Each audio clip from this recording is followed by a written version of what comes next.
So this session is to talk about modes, which is a very interesting question that has relationship to how you tune the harp and how you arrange your repertory, what bass notes, what ornaments you choose, where you set the repertory on the harp, what key you put it in. All these kind of questions are all connected to this idea of modes, which is terribly arcane and complicated, and I'm trying to not make it arcane and complicated. So we'll see how we get on. And the other thing is that I am trying to be a little bit naughty and I'm pushing things too far. And so I'm hoping that you'll squeal at certain points and go, stop it, that's ridiculous. And when you do that, that'll be interesting for me because then I'll know I've taken it too far and can pull back a little bit. But the only way to find out where you are is to go too far and then step back. You know the official rules for tuning a banjo has a skin head and it has to be nice and tight to get a good crisp sound. So the official rule for how tight do you tighten the skin head of the banjo? Well, the answer is you tighten it up until it splits and then you back off just a little bit. And then you know it'll be perfect. So this is what we're doing today. Okay. I think I'm going to finish with the last handout. There's lots of handouts for this one, and they're kind of organised. So the very last handout, if we can have my volunteer handout person has vanished. So the last handout is my acknowledgements and where I get my stuff from.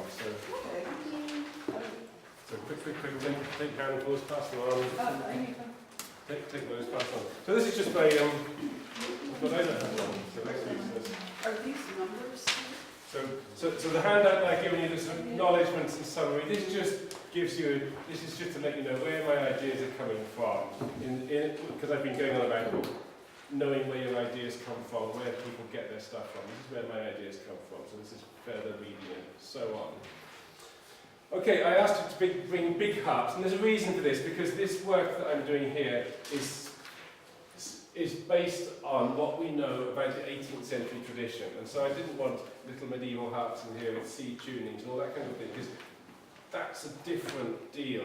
This is not about medieval Gaelic harp modes. This is about the 18th century tradition as we inherit it through Bunting's manuscripts. And so I wanted to be more specific to talk about that, and about that repertory, and about these harps and the way they're tuned. So this tuning, these diagrams up here are just to remind us how our harps work. And so, but these are two different diagrams. This is the downhill harp, and so it goes C, D, E, and then there's your G, pronoun G, and then it goes completely around G, A, B, C, D, E, F, G, G. Here's your sister strings on G. So there's a G tonality or sonority on the harp, and it's got an F sharp marked in the key signature to give you your sharp seventh. And we know the rules about how you're allowed to flatten your F sharp to F natural to give a flat seventh. And so that's always straightforward. There's the downhill harp. And here's a bigger harp. This one has more strings below. Here's pronoun G. 1, 2, 3. It's got 5 below pronoun G. So it's not as big as the Rose Mooney or monomast harps we have here, but it's getting onto that size. And then it goes pronoun G, A, B, C, D, E, F, G, G, labelled the sisters, and the divide between your right hand and the bass and your left hand and the treble. And up it goes, and he's put F sharps just to show the deal. So you've got this scale, G, A, B, C, D, E, F sharp or natural, G, and that's the scale that the harps are tuned in. Okay?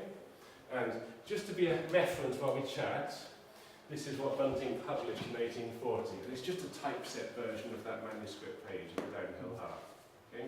So I'm not going to talk any more about this, but it's just to remind you what the notes are and their disposition on our harps. Okay? Is that clear? Any questions or comments so far? No. Good. Okay. So, the fundamental idea of how the old Irish and Scottish Gaelic music is constructed is, I think, based on the idea of pentatonic scales. This is a 5-note scale. Okay. This does not mean that the Gaelic music is all pentatonic music, but it means that the structure underneath it is pentatonic. And it's these structures that I'm trying to understand. So we have a handout here that explains what I mean by this and how we can understand this thing. So take one and pass it on as quick as you can. Can I have one as well? Yes, but I don't have any, they're scattered into the wind. Oh, I never talked about what the handout with the tiny sheet numbers on, did I? That's just to reinforce this thing. It's a chart I made that you can study later at the leisure of collating explicit references to 18th century harp tuning so that you can see what notes you've got available on actual harps, either real harps or ones that are being described in manuscripts. So it's just reinforcing that what notes do we actually have available on our harps. That's all. Anyway, this chart here, this is a general chart that explains what do I mean when I say a pentatonic scale. There's a big problem here with terminology, because I don't know of an indigenous Gaelic terminology for this stuff. I think there probably was one, but it's been lost. There is terminology that comes out of the Anglo-continental classical world, but I'm not sure that it doesn't mean exactly what I'm using it to mean, because it's talking about different systems. So we have a big problem here. So my decision is to use that Anglo-continental terminology because we're speaking English, but to specify that I don't mean exactly the same things as what these words mean when you use them in a classical music context.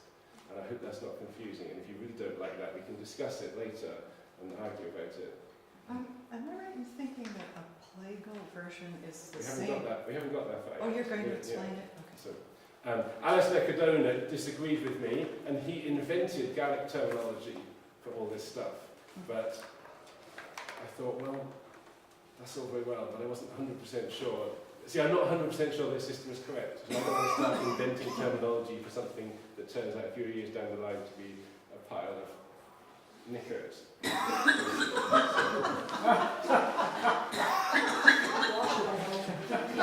Okay, so 5-note scale, and you can see I've written the 5-note scale. Here it is, G, A, B, D, E. So can we all play that, please? G, A, B, D, E, G.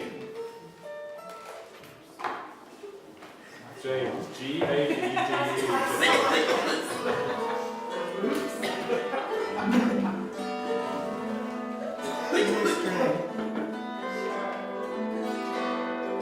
and you can go up to the high G, and you can see that I've underlined the G, because that's the kind of the central note of it. That's the home note, the resting note. G, A, B, D, E, G, G, E, D, B, A, G. Okay, silent? Everybody happy? Yeah. Everybody happy? Okay, now of course, it's obvious that with those 5 notes, you can actually get 5 different sequences, because you can start on each one in turn. And so if you start on the next one below, E, G, A, B, D, E.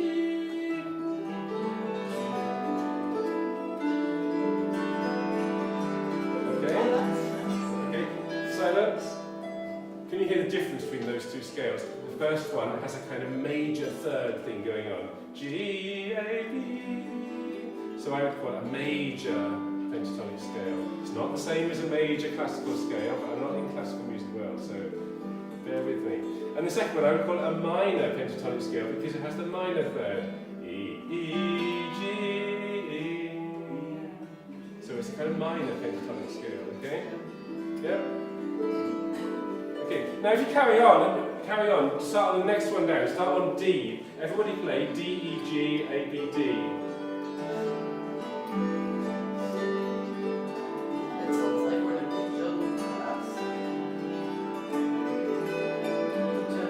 Okay, so give us a D, somebody.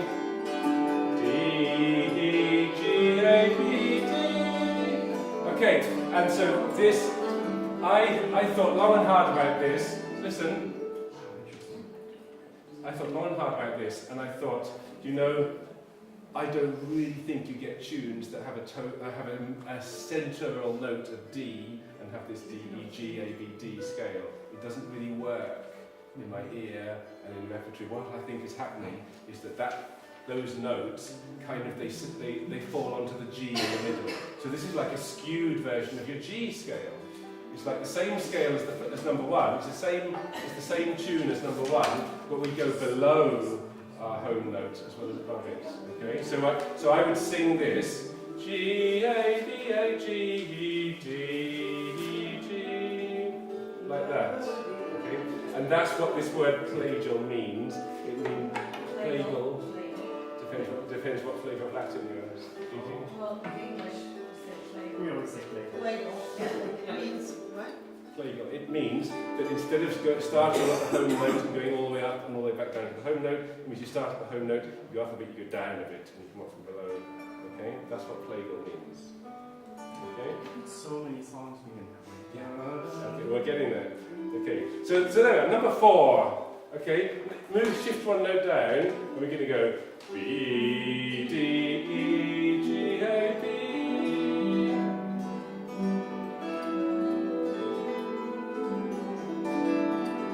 Okay, and again, I didn't believe that this was actually a tune with a B tonal modal centre. I just didn't believe that for lots of different reasons. But I thought, you know, if you go B, D, E, G, A, B, A, G, E, D, B, D, E, your E can be your centre, okay? So again, it's a shunted version of the minor. Is that okay? Okay. Now what happens if you go one down and you start on A? A, B, D, E, G, A.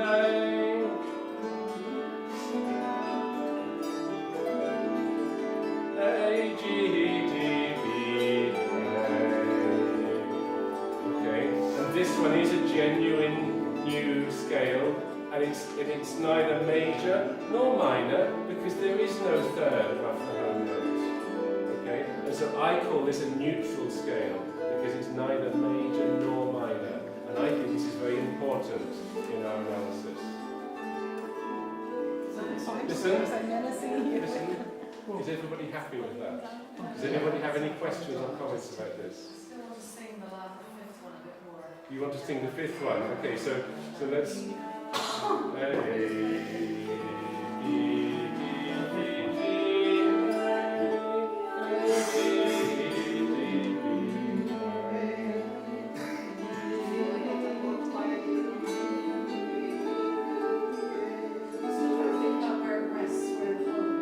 The home is on the A, in my opinion. Well, while you quietly sing to yourself, as we have a limited amount of time, can we press ahead and eventually we'll get to... So what I want to do next, okay, is I want to pull each of these apart separately. And so there are 5 more handouts to come, and each handout is one of these 5, and it pulls it to pieces and asks us to consider examples, okay? And so we're going to see how we get on. And I haven't found examples for every possible permutation, and it's possible there aren't examples of some. But we'll see how we get on, which are more and less common. Ron? Is it okay if I ask a quick question? Yes? Because it seems to me that 5 sounds a bit, it sounded a bit plagal to me, as if the resting note was a bit D-ish rather than A-ish. And then I noticed that the first 4 notes are the same as 3, the plagal major. Except it doesn't have the next note. But it's the next note is different. Yeah. So that's the one that reassures you that A is really, because it sounds a bit plagal to me. If to me D could still, it could be either. It sort of functions as its own plagal. Like A could be a thing. How can it be? D. Well, no, it's sort of like D. it feels to me like D might be a home or A might be a home. That's my comments so far. It's very like the song, not Molly. Yeah, so it's just like number 3. The first 4 notes. Okay, but you see, I don't believe number 3 has a D tonal centre. I believe it has... G. Yeah. Exactly. So that's why I'm thinking that your number 5 is that the corresponding is that the D is kind of, it would be the same tonal centre. Right, but I don't believe there is a D tonal centre on But this you chart. do in the 3, you believe it's G.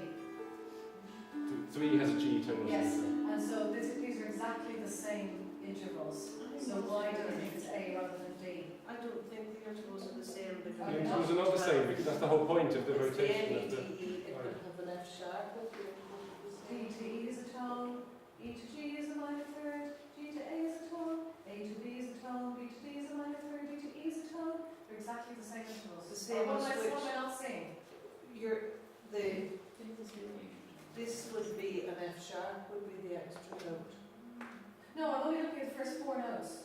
But you have to look at all the notes. Yes, alright. It's the fifth note that's the difference. So that's making it very different for you, Yeah.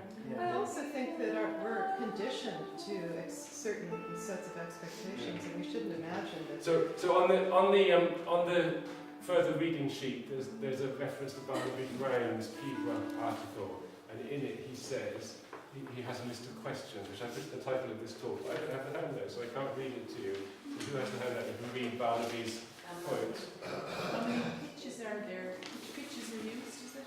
Yeah. How many pitches are there? Which pitches are used? Which pitches are strong? Yeah. So there's strong and weak. How many pitches are there? Which pitches are there?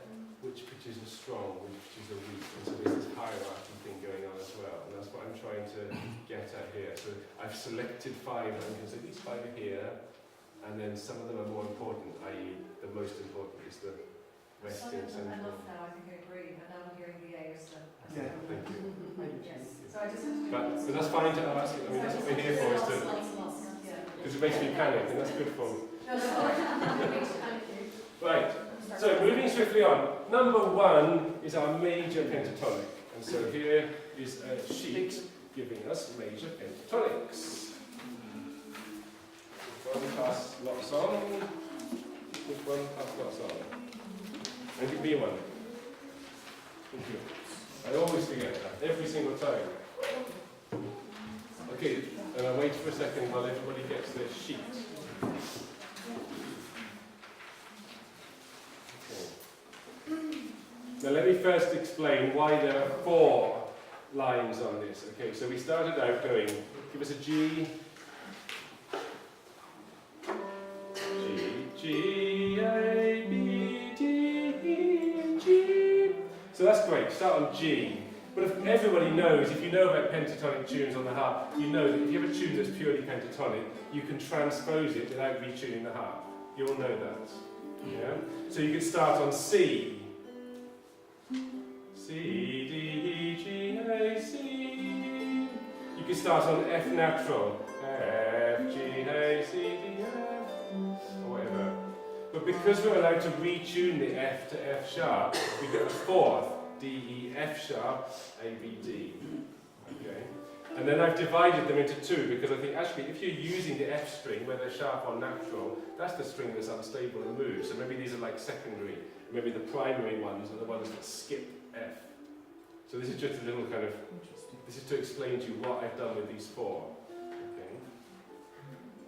Now the next thing is that of course we do have more than 5 notes on the harp. And so what I've done is I've added in the available extra notes in a little small letters in grey.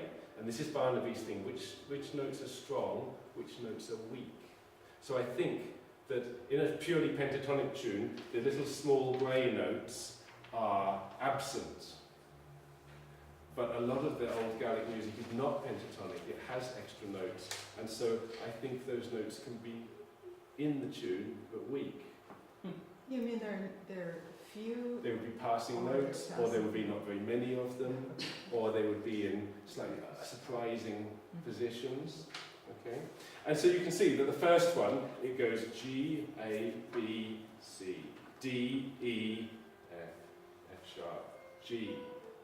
Okay, and then I suddenly thought, oh, you know how there's like pipe tunes and fiddle tunes that have a chromatic. I wonder if there's a connection with that here. But I haven't even gone into that because I'm thinking in harp well. But I'm starting to think, is this where that chromaticism in song and pipe and fiddle, is this related? Maybe. That's another thought. Okay. So what I've done is it's very simple. I've taken my 4 possible positions of this scale onto the harp, looked at the little filling in notes, and then I've gone through the repertory and thought, well, let's find examples of that. Okay? And so I managed to find an example of all of these. Do we need to sing and play these scales first before we talk about examples, do you think? Let's do them nice and slowly. So we're going to start on G. Give us a G, and we're going to slowly play once, up and down the scale, so we can all hear together the harp and the voice. So if you haven't got a harp, sing. Ready? G, A, B, C, D, E, F something, G, F something, E, D, C, B, A, G. So the C is weak, okay? So don't bang out that C like a hero because it's not strong. Okay, do we understand what we're going on here? Want to do it again? We haven't got hours and hours to do this for all of them. But let's do it again as just the first one. Ready? So show, think of Barnaby strong and weak, present and absent, show the shape, because mode is more than just what notes are in what order. It's about the hierarchy of notes, which are the important notes. And the shape, mode can even be about melodic contours and motifs. Okay, so we're interested in how these notes relate to each other. So let's sing again. Ready? G, A, B, C, D, G, and downwards. G, F something, E, D, B, A, G. Is everyone happy? Does this sound like the kind of sound you might get out of the Gaelic harp? Yeah.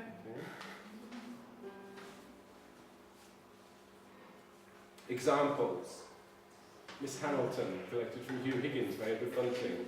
And I've given you little manuscript reference numbers so you can look them up, but who knows that one?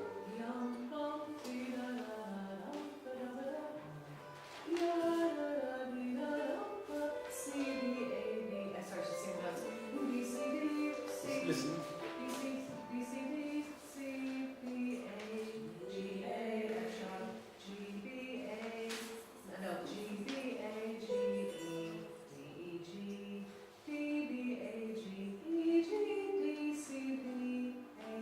Okay, so can you hear that has F sharp and C are definitely in the tune. It's definitely a 7-note tune, but the Fs are all passing notes. And do you think are there strong Cs in it? There was, yes. Is that the only one? Is that the only strong C? The C is often as a passing note, but at the beginning you get the B, B, D, D, C, and the CB could be like what you drew, a passing note. Yeah, it's not. So there's like a skeletal. E, D, B, A, G, E, D. That's the kind of skeletal outline of the tune, and then it's filled in to a greater or lesser degree. And the more he fills it in with C's, the more, I think these are almost like accidentals, they give a splash of chromatic colour to the skeleton of the tune. And the more C he puts in there, the more kind of There was one strong. lush the tune sounds. Do you see what I mean? So this is a contentious one to start with because it's full of like weak notes. There's no way you describe that as a pentatonic tune. No. Yeah, But it fits. Yeah, there's a pentatonic structure. Okay, and my thought then is, okay, there's a pentatonic structure underneath. So when you put on a grace note, like Sylvia said, you could think of the C as an appoggiatura. But you have to think carefully, there could be a case for, if you're doing a cut up onto G, you might go E, G, yeah? You might not want to go F, G as an ornament, because that might put too much weight on the F, yeah? And you're thinking, actually, no, you shouldn't have too much F, because it's a weak note. And you might also think about harmonies. You might think, this is a very good reason not to have a big C chord in your bass, because the C is not a strong part of the tune. Okay? You might want to focus on the pentatonic skeleton notes for your bass and see where you get on. Does that make sense? So that's why, because C's generally would be in the key of, or whatever, G1. The C's are weak, so that's probably why they are going in this mode, but there are 4 other modes that we have to look at. Yeah. So, Okay, Uluk and Duo I've also got, but let's move swiftly on because I think we've done that. So it's C mode tunes, and it interests me that the harpers are quite strict about putting certain tunes in certain keys, and these are all quite clearly tunes in certain keys. So Caroline's Concerto, Arthur and Neil's version, is notated in C consistently twice in two of Bunting's different books. And so it seems to me that Caroline's Concerto might be a C mode, a C major tune. So does somebody want to sing it or play it to us in C? Give us a C. What's a C? Young,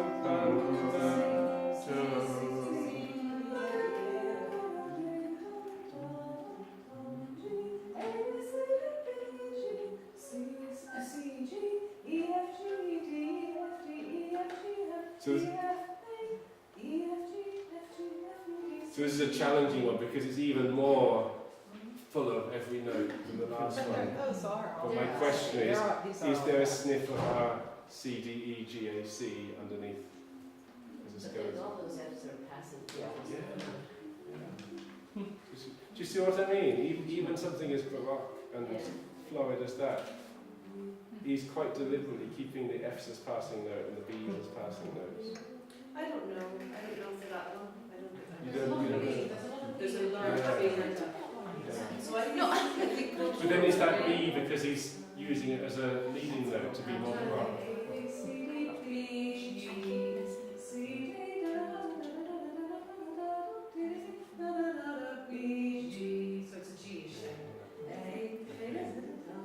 Okay, so if we think there's too much B for this and too much F, is that a pointer that the Caroline's Concerto is not really very Gaelic in its sound, and is it more baroque in its sound, where you wouldn't expect to find these kind of hierarchies? I think you can't tell just by a sort of impression. No, you have to study it and work at it, yeah. And count them out and look at what's on the stress. Especially when we've only got half an hour left to cover 4 more sheets of this stuff. So major scales have hierarchies too, though. Yes, Yeah. the different hierarchy. Yeah, that's all I wanted to say. Yeah, and so this is They what I'm too getting have at. I think there's a different hierarchy in Gaelic music than there is in classical music. That's what I'm going to get at. Okay, I thought F mode was very interesting because the harp is tuned in G with the sisters and crona and all this kind of thing. And especially if you use any kind of just tuning, it means that going F, G, A, C, D, F sounds disgusting and out of tune. And yet there are examples of F mode tunes, I think, and Port Gordon is the one that I see that's been consistently notated in F, and it doesn't have a fourth. Can somebody play it? Port Gordon, can you sing it or play Is that the it? same one that I played? Barry's Port Gordon. It's the one I did. Yeah, give us the F. Yeah.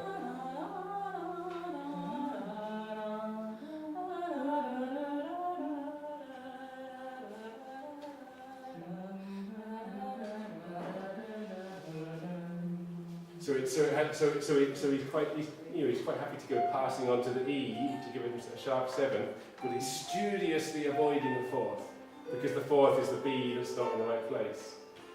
So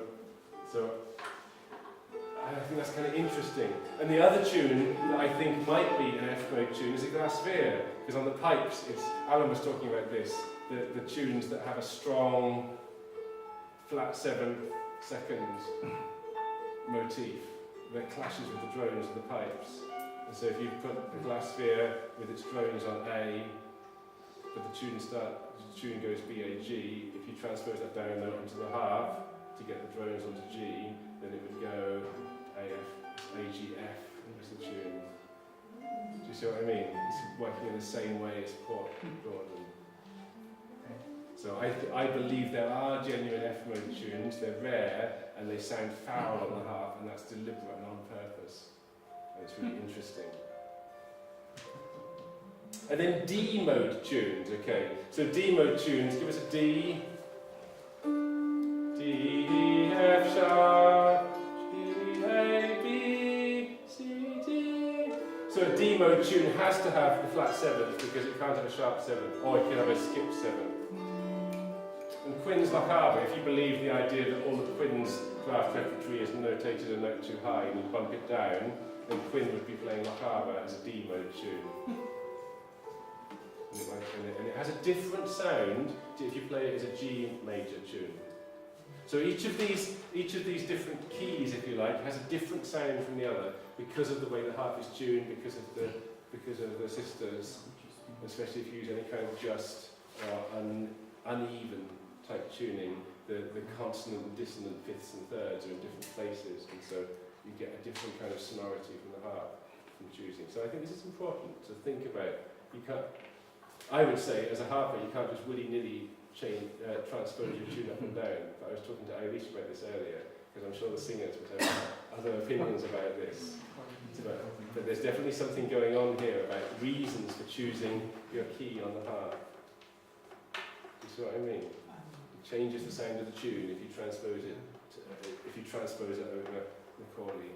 And Simon, are you familiar in the European context with Matheson, who writes about all the different keys, and because they have unequal tuning, he describes they have different flavours. The keys. That might be something nice to reference. Very good.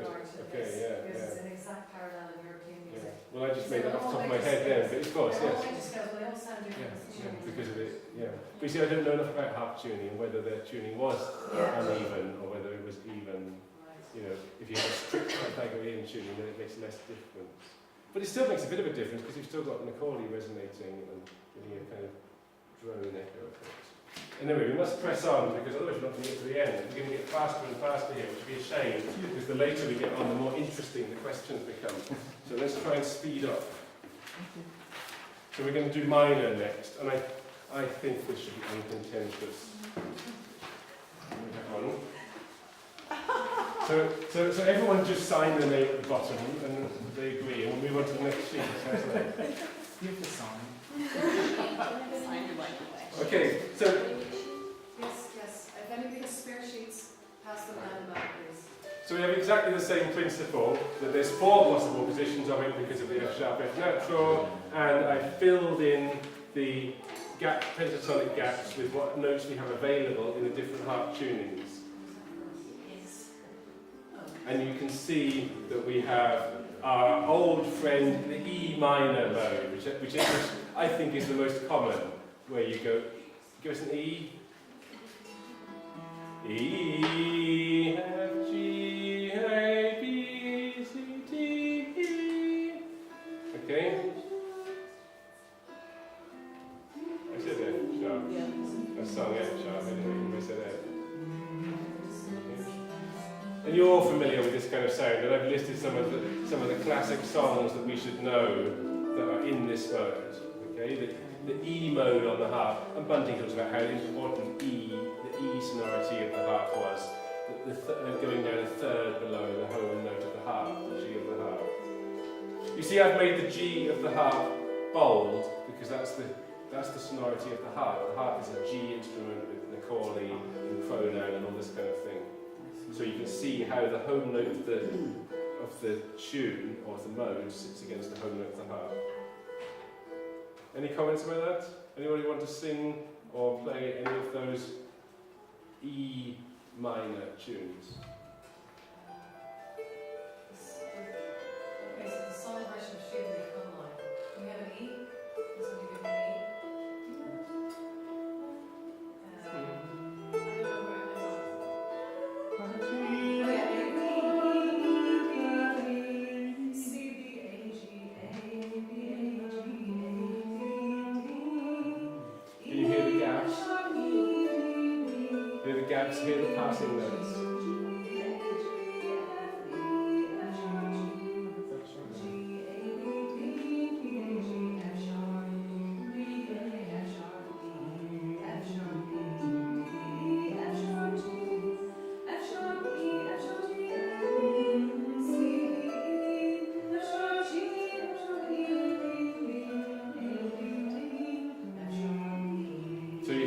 That little touch of C as you go past it, which gives it a beautiful flavour, because your ear is full of the pentatonic shape, and then the C just brushed past it. There's a lot of F sharps, yeah, but they're all kind of, none of them are in primary positions, I think.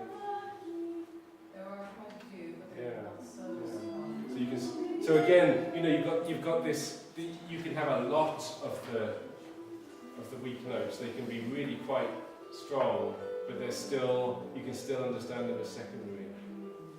There are almost no F sharps in the first half, only I think the cadence. Yeah. So they have a dramatic effect. So the whole first half of the tune doesn't have F sharps, and then the second half does. Okay. And so then I look for A mode tunes, because A is obvious. Give us an A. So A, B, C, D, E. And then you can have either F or F sharp at that point, depending on how you tune the harp. So A minor tunes, the sixth can be up or down. Okay. Whereas in E minor tunes, the sixth has to be down. And I find this quite interesting, that gives the sixth a kind of ambiguity. So do you want to answer like that then? Could do, or we could just press on because we're running out of time. Okay. I looked for D minor tunes, and that was the only one I could find.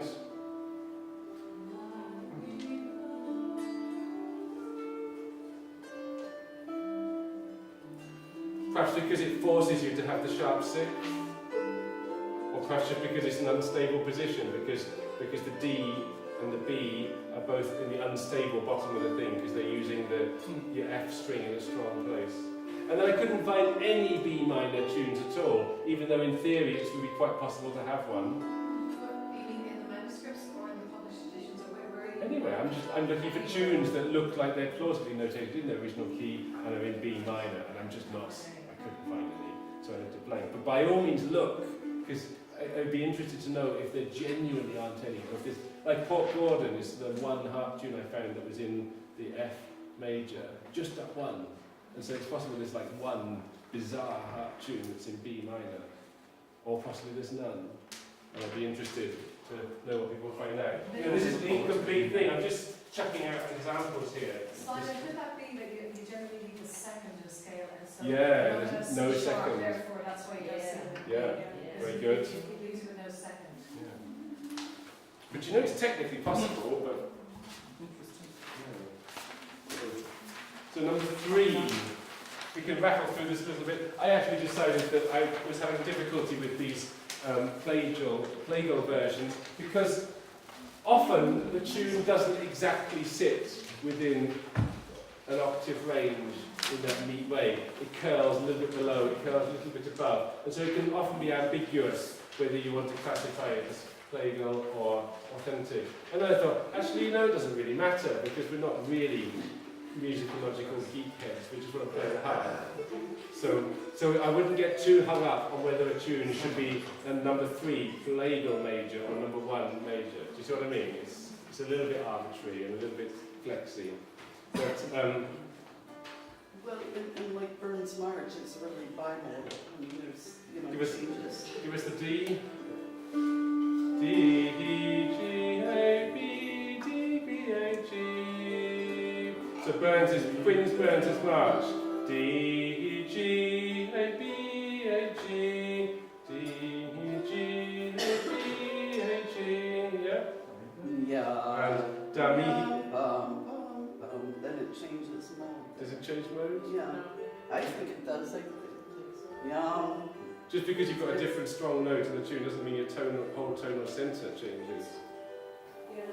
Yeah, I you think know, it so changes. I think so it Burns' changes. March would I go think it goes D, minor. E, G, A, B, A, G, E, D. No, it doesn't. It goes B, B, A, D, G.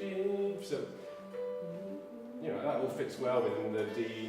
It has those notes plagal G minor. And Dami Himano is another great example. It's clearly a G major tune, and yet it has a lot of ED below. And so there's lots of tunes that do this, perhaps even more than the straight and have G as the lowest note. And you can do the same with the C major tunes. Quinn plays Malivan as a C major tune. Give us a G to start with.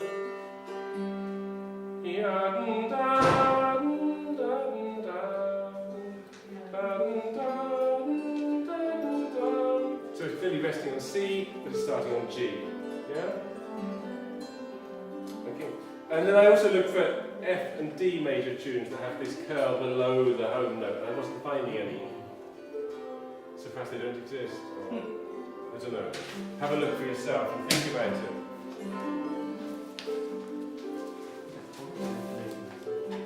Okay, moving swiftly on, another plagal one. And again, I'm less interested in these because they're kind of the same as the authentic ones, and it's just a bit of musicological geekery as to how much you want the tune to curl down before you accept it as real. Here's a few more.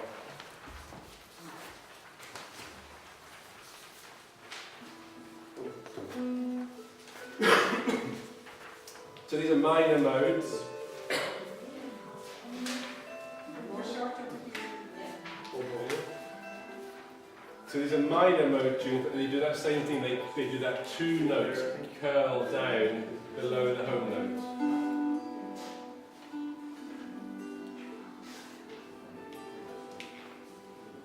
Anyone want to sing Sharp the Hair now? It's an E minor tune.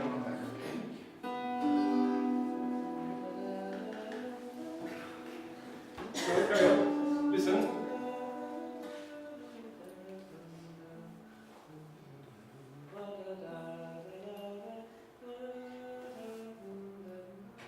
But you didn't sing the notes, sing the actual notes, otherwise it's not. Yeah.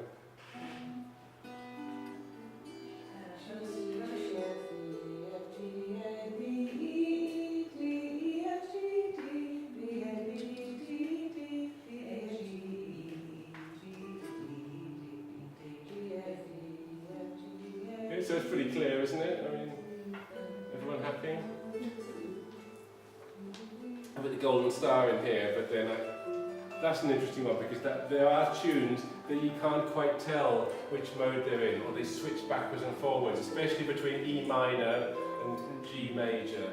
There's quite a lot of tunes that have sections that go back and forth between the two modes, and I haven't yet decided how to fit them in here, but you don't need to. You just know what mode they're in, and you can shift the way you're handling the harp for those minor E sections, and then shift back to the next major section.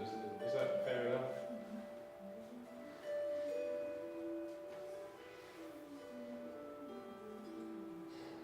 Caroline's Farewell to Music as an A minor tune.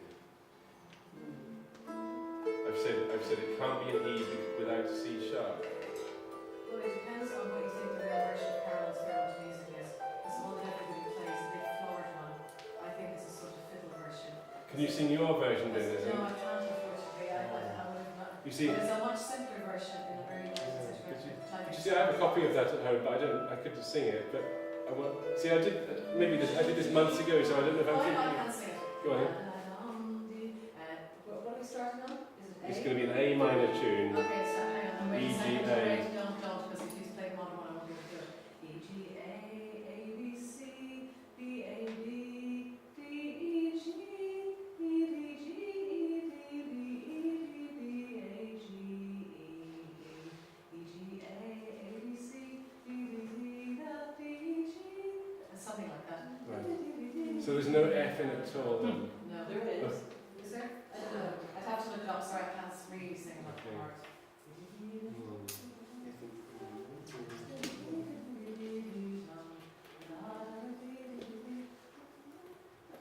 I don't know why I made that little note. I made little notes myself thinking that would be really interesting to discuss in the class, and now my brain's gone.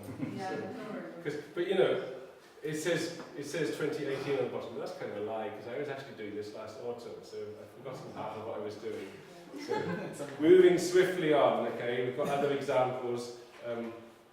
Okay, the unstable position, and I was interested to find examples here, and the most interesting example was I spotted Arthur and Neil's Sheila. The instrumental version sits down there in that unstable position in the manuscript. So in D minor. Okay, what's the singing version? So the instrumental version. So it's A, D, D, F, D, D, D, C, A, B, C, B, C. So the B gives you that little da-dum thing. B, C, G, A, G, A, D, D, F, D, D, F, E, G, D, D, C, A, B, C, D, C, E, E, D, C, A, C,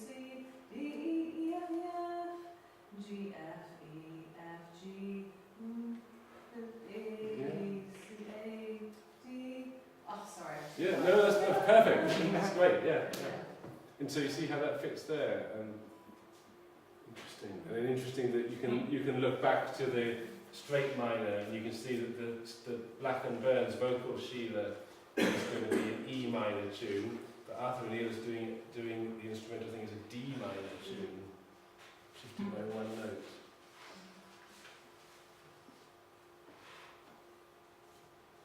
Okay.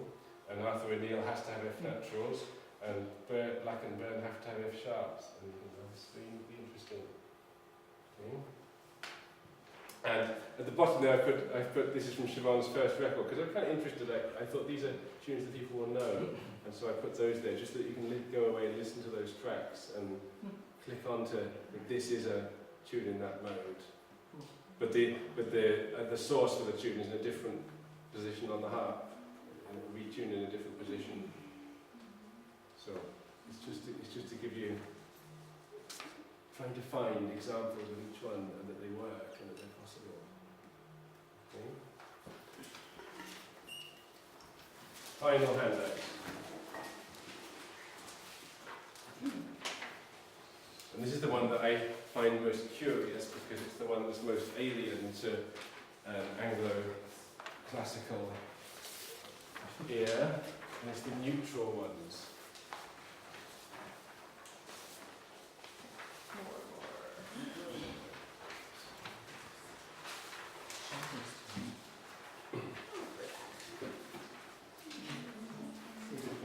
One of the things that I find interesting about making the neutral chart is that every one of these lists of notes is identical to another list of notes on one of the other sheets. For example, the very first one. Give us an A. A, B, C, D, E, F, G, A. That's an A minor. It's the second chart on your minor sheet. Has exactly the same sequence of notes with the same modal centre. So why am I putting them on different sheets and saying they're different modes? Because they have different strong and weak. And that was not something I expected to find when I was doing this work, but it kind of popped out at me and I went, oh, that's very interesting. Because naively you would categorise all the tunes under both these headings, both these examples, as just A minor tunes. But I'm saying no. Neil's Councillor MacDonagh is an A minor tune, but Quinn's Nancy Cooper is an A neutral tune. So in India, rags will have the same notes, but different relationships between the notes, and it makes a very different sound. So how does Nancy Cooper go?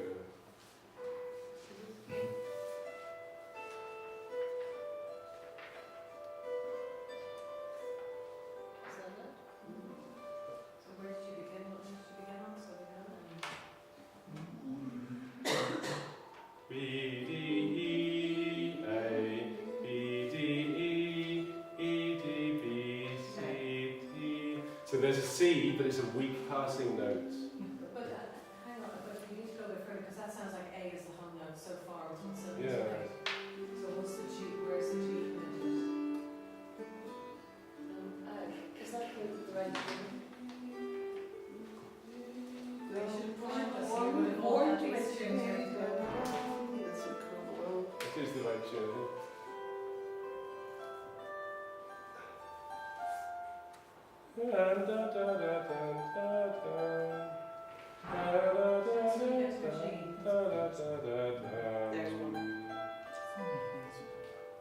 So you're actually on, there's a hint of G-ness in it, but There's a G again. it's really an H. Well, it's going sort of between the Yeah. two.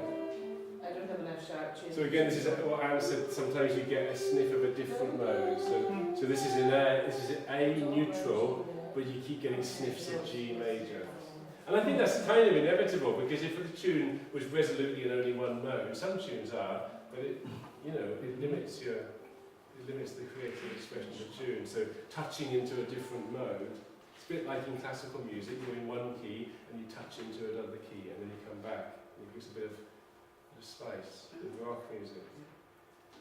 I think there's a parallel in terms of the way that you can think about these modes and the way you can think about Baroque and classical keys. technically they're very different, but impressionistically you can think of, you can try to think of parallels. Maybe that's a mistake. Look, and Count Francis mentioning, you know, really what he means by modulation. Yeah. And so D neutral tune. So I thought D neutral is actually stronger. I found it easier to find D neutral tunes than A neutral.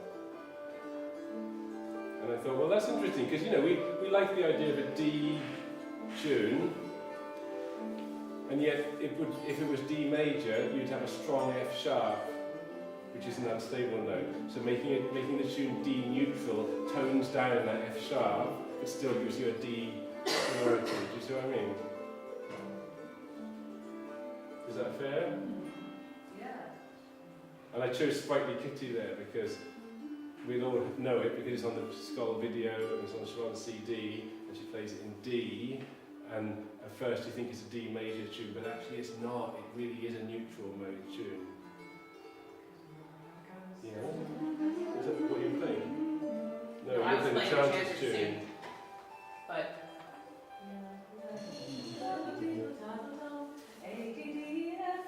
All the F's are sharp. A, D, D, F, D, E, D, A, D, D, A, G, E, A, D, D, F. See, that A, G, E motif is a clear hint that we're in. Yeah, so the D, C and the A, G, E.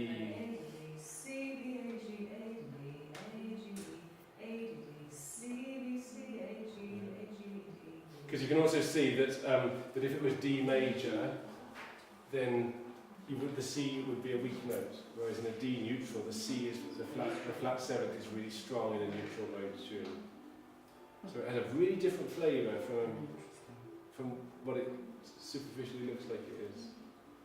Okay, and so there are two other transpositions. I couldn't find a G neutral tune.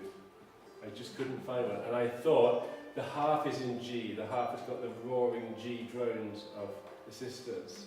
And maybe that just makes it too majory, especially if you think of uneven tunings, and so the harp is singing and most sonorous in G, and so the neutral tunes are a little bit odd and skewed sounding, and so maybe you just can't convincingly play a neutral tune in G because the harp won't let you.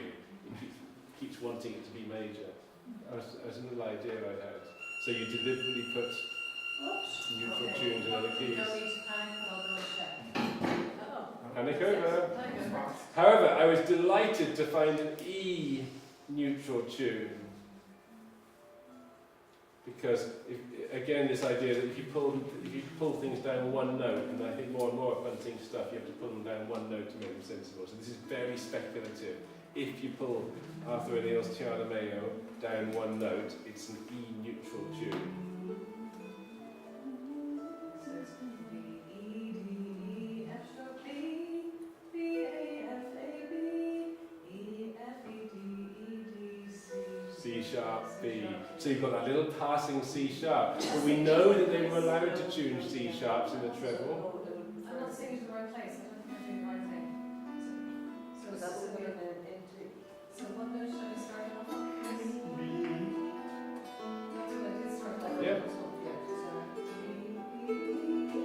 Oh, sorry, it's B, E, D, E, F sharp B, B, A, F, A, B, E, F, E, D, E, D, C sharp B.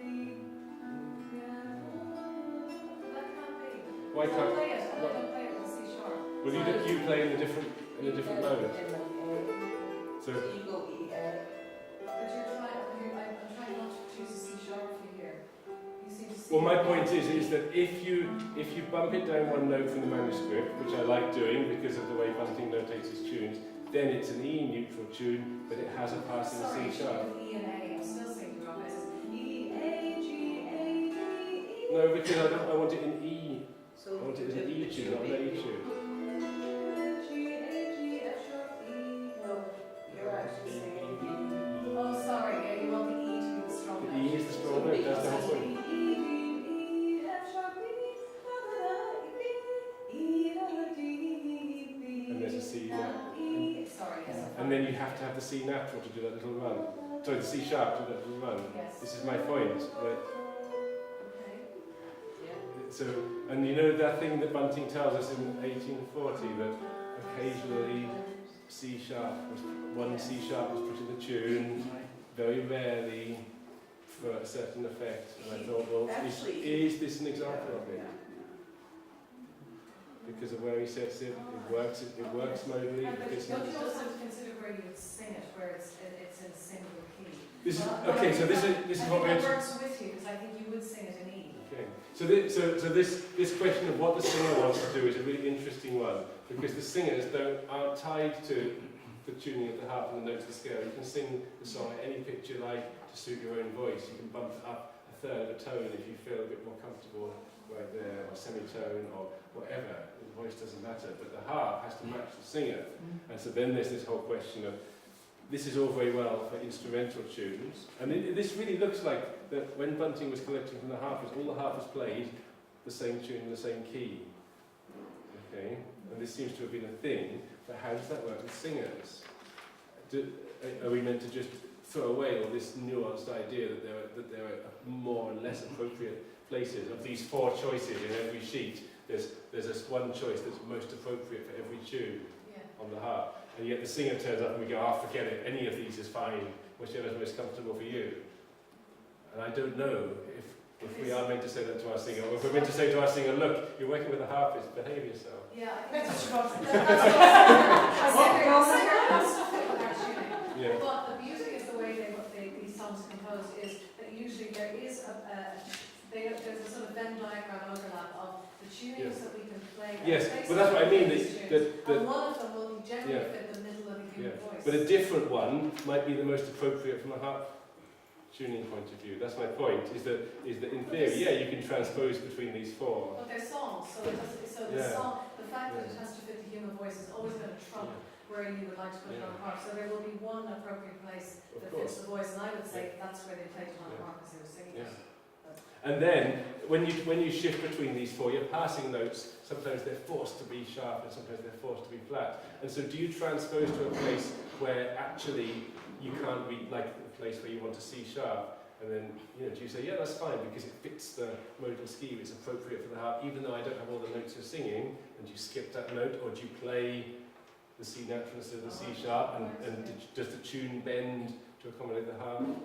Is this, and this is what I was saying earlier, these tunes where sometimes you have the sharp and sometimes you have the natural, and it sounds to Anglo-classically as a little bit like it's a chromatic tune because it's got like F sharp and F natural in the same tune that the fiddle moves up and comes down. Or I'm just wondering, I'm thinking if you really did leave out notes, I think Bunting might say something about it, because he when he notates songs, he says it's sung this way and played this way for any differences. So if there was a sort of a C sharp in the voice and the harp and played, I think he might say or if there was a C sharp in the voice and the harp played C natural. Yeah, I think he might say something. So I'm not a great believer in leaving out notes. And when you play and sing, you play the tune.